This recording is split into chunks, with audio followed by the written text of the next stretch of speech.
Mga ordinaryong manggagawa, isa sa pinakatatamaan ng mga nakaambang all price hike ayon yan sa grupo ng BPO workers. Detalye mula kay Rajaman Jairus sa Piña, Florida. Jai? RMN Live Report!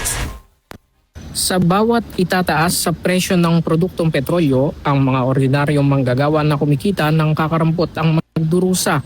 Ito ang binabala ng ilang grupo ng manggagawa sa harap ng inaasahang walang prenon taas presyo sa petrolyo. Bunsod ng tensyon sa gitna silangan.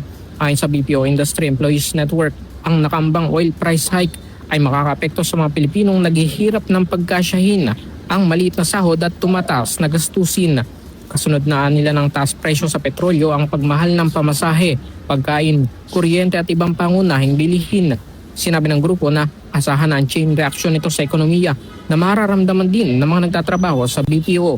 Ayon kay BN Vice President Jupiter Delda, kailangan umaksyon na agad ang pamahalaan gaya ng pag-alis sa excise tax at pagbasura sa oil deregulation law na nagpapaintulot sa mga kumpanya na magtakda ng kanilang presyo ng langis.